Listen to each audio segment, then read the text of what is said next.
Hi friends, it's Lauren Taylor. Thanks for joining me in my craft room today. I'm excited because I am in a collab with my friend Biddy Penny, and you can find her YouTube channel down below in my description.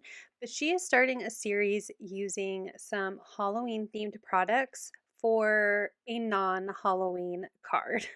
So her mini series this month is Not Another Halloween Card. So make sure you go over and subscribe to see how she uses all of her different types of Halloween products on an everyday card. Now we're using Scrappy Tales today, and I was gifted some of the cute Halloween party card products. So I have some paper, stamps, dies, stencils, and they're very Halloween themed. But I'm going to make a party invitation using some of these Halloween goodies, and I'm going to make a cat party invitation. Now, you could definitely adapt this to be a generic birthday party invitation. You don't have to use cats, but there are adorable cat dies in this set, and I just had to use them. So I'm picking out different items from this collection that don't have necessarily a strong Halloween look, like stars, cats that aren't sitting in a pumpkin. I'm going to be using the A7 cover plate die, and then my cute Halloween party stamp set has stamps in it that you can easily adapt for any type of party invitation. So I'm going to start with stamping, and while I'm getting my MISTI set up, I'm going to stamp my invitation in some purple ink that will match the little pearls that I have. It is the Magic Potion Embellishment Mix from Scrappy Tales, so that's going to be my inspiration for the colors of this card. But I was so excited when Biddy Penny reached out to me to do this collab. I admire her crafting so much. She has such this beautiful way of making vintage inspired cards, and I'm always so amazed at how she can take ephemera sheets that she prints out and turn it into these beautiful 5x7 cards. Now, 5x7 cards are really intimidating to me. I think there's just too much space. I am an A2 girl at heart, but I knew I had to make a 5x7 card today just because it's Biddy Penny inspired, right? So I was again really excited to do this collaboration. I love how much she participates in Craft Roulette like I do, and I always admire her take on Call Me Crafty Al's Show Us Your Sheet Load sketches, which almost always are A2 in size, and she adapts them into 5x7s so wonderfully. It always blows me away when I watch her videos to get some inspiration on how to use the sketch. So make sure if you're not already following her, which I hope you are, that you go and check out her channel and subscribe as well.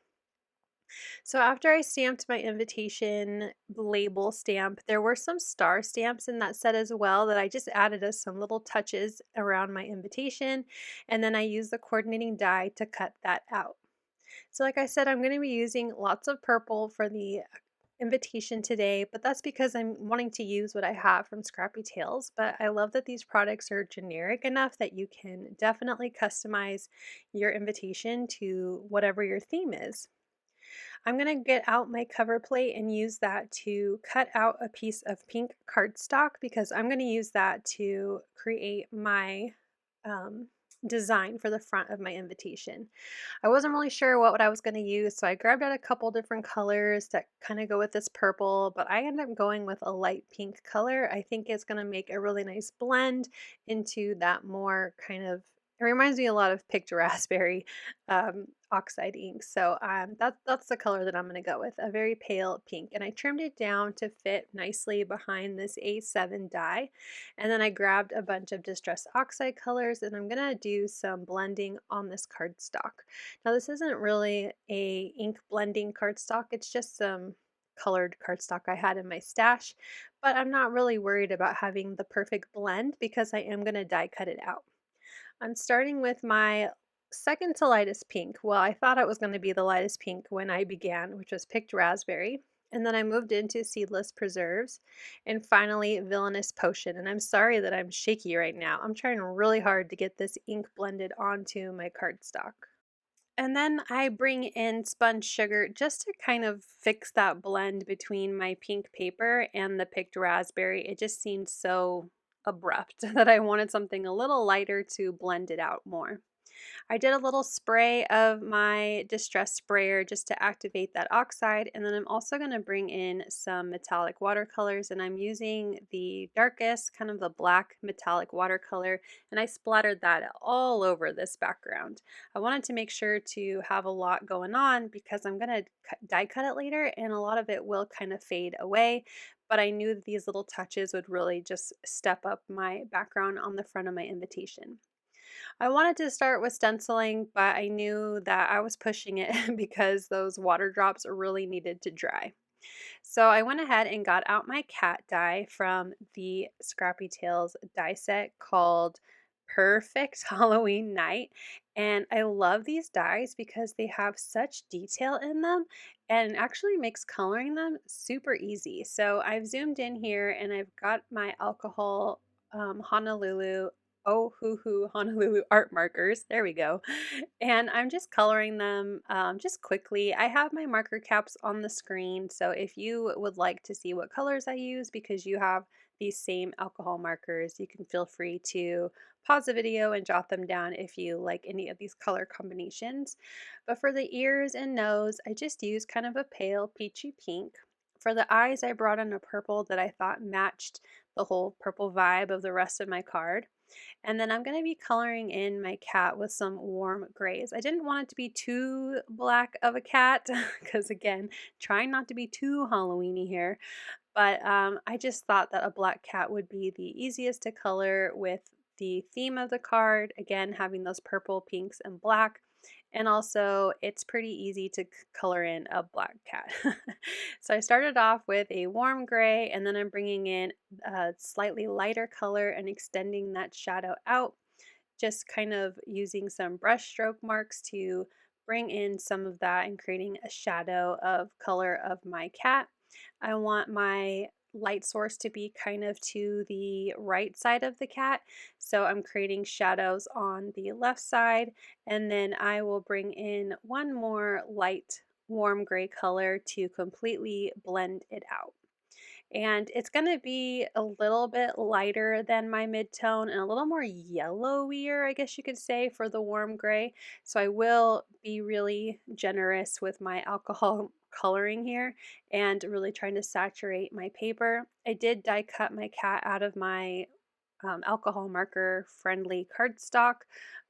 So it is pretty easy to blend, but again, the difference between my WG01 and WG3 is kind of big, so I'm really blending that in to create a better seamless look between the colors.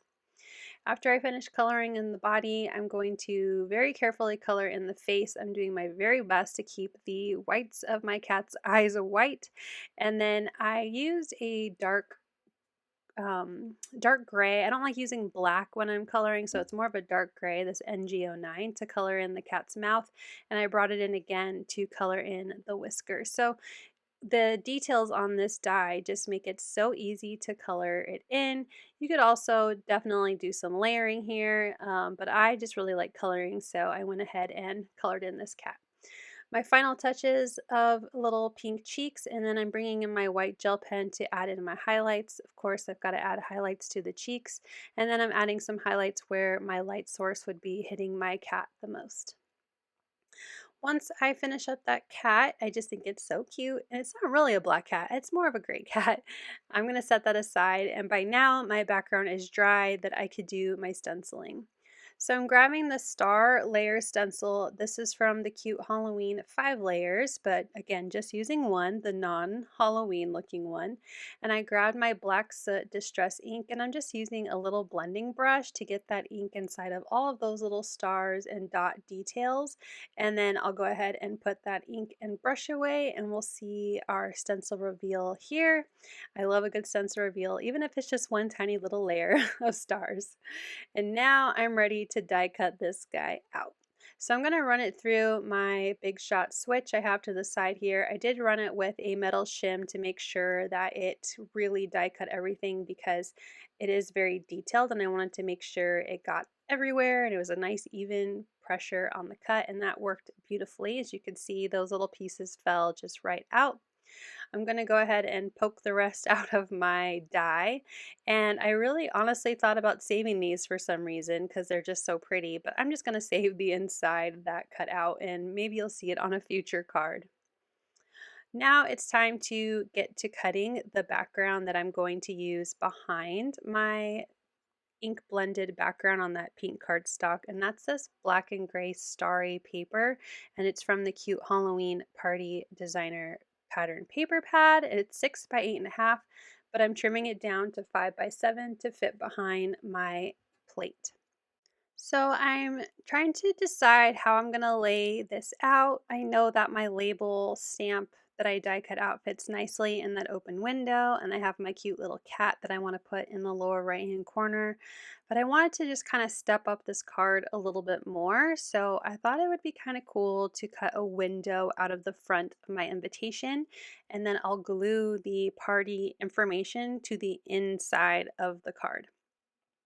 So the cover plate also comes with another label die that is smaller than the window, and I'm going to use this to create the window through the card. So it's smaller than the window that's cut out of that A7 size design, but I'm going to use it to cut a window out of my pattern paper as well as my card base. So I'm going to do my best here. It doesn't come out perfectly centered, and you'll see how I'll fix that in just a little bit. But I'm trying to get my label die as centered as possible in the middle of this 5 by 7. And then I use my repositionable mint tape to hold that in place and run it through my die cut machine. Now I have a sheet of 8.5 by 11 cardstock, and I'm going to cut it down to 7 by 10. So I'm trimming off the 8.5 to be 7 and the 11 by 10 to, no, trimming it to 10 and then sliding it over to score at 5. Man, I hope that made sense. It's a 5 by 7 card. And I'm going to use my bone folder to really help make sure I have a nice crease in this large card. So I am going to now pretty much trace the inside of my label die. I was trying to think of how I was going to do this smoothly.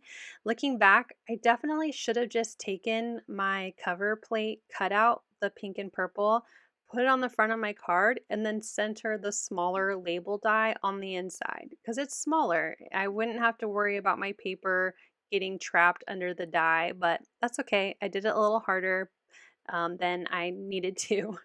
So I traced it, I lined up the die, and I actually did quite a good job. I will admit here that my black pattern paper lines up pretty darn perfectly with the front of my card. So it was flawlessly executed, except my label is a little too low. I didn't get it perfectly centered originally, but that's okay.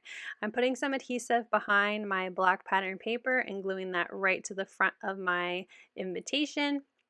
And now you can see when I adhere the stamped part of my invitation, just using some tape runner to completely fill the back side of this label. I'm going to look at it through the opening of my front of my invitation and use that to help guide to glue it on the inside of the card. So now I'm going to take the front and I'm going to see right here, oh, I have a very large gap on the top of my card and a very small gap on the bottom of my card, showing that black cardstock or pattern paper. So I used a paper towel to add a bunch of glue behind my design because there's so many little tiny strips. I definitely should have used a sheet behind my cardstock before I die cut it, an adhesive sheet, but that's okay, easy peasy. And you can see here that when I get it centered around that opening, there's such a big like black cardstock pattern paper gap on the top. I'm just going to trim it down. So it's not a perfectly 5 by 7 card anymore, but you know what? That's okay. No one needs to know. I'm not sure who's out there with a T ruler measuring my cards, so it is slightly smaller than 7 inches. So I just trimmed it down so it looks even, and I'm much happier with it being more centered looking in my poor type A brain. So now that that is all put together, I can add in my fun decorations like this cute little kitty cat in the corner. I'm going to just glue it down with some liquid adhesive. I didn't want my 5 by 7 card to be too terribly bulky. I will add in some bulk when I add in those pearl embellishments, but overall it won't have very much of any foam adhesive or layering right now. So I added my cute little cat again with liquid adhesive. I'm using my reversible tweezers to help me hold it in place and get it where I like it, and then I can push it down. And then I will dump out some of my pearl embellishments into my little embellishment tray. And I'm going to use a jewel picker. It's basically, it looks like a pen with a waxy end on it. And I'm going to use that to pick up the pearls and place them all around the card how I like them. I like when cards kind of have a diagonal look to them. So I end up doing this a lot with my cards, is putting embellishments in the top left and the bottom right of my card. So it kind of draws your eye across the card. Once I have them where I like them, I use that jewel picker again and use liquid adhesive to glue those down. So here's a quick look at my invitation so far. I could definitely stop here, but I thought it'd be really fun to add in the details of this cat party into my invitation. So I'm going to do a lot of masking and get a invitation stamped in here. I won't do the time and date and all the information, but just the theme of the party. So grabbing some of the stamps again from the cute Halloween party stamp set. I have some post-it notes that's going to be doing some masking for me. And I'm going to stamp the first part of my invitation, which will be in that banner. And it's going to say, "Join us for Eats and Sweets," which is the middle line of one of the Halloween party invitation stamp sets. So I inked it up with the same purple ink, and I'm going to stamp that into the center of the banner. So I have one part of my invitation. So you can definitely modify these stamps to work for you.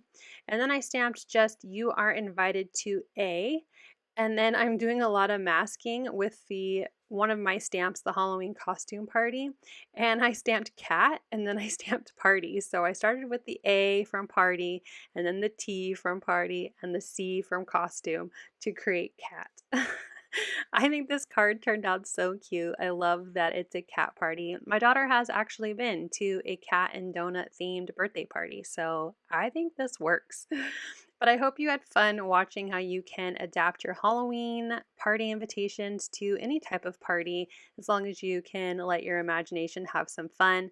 Thank you to Biddy Penny for asking to collaborate with me. And again, you can find her video linked down below. Thank you so much for watching. I hope you'll click like, and if you're new here, I hope you'll subscribe and come back. As always, you can find everything I use down below in the description box. Thank you and have a wonderful day. Bye!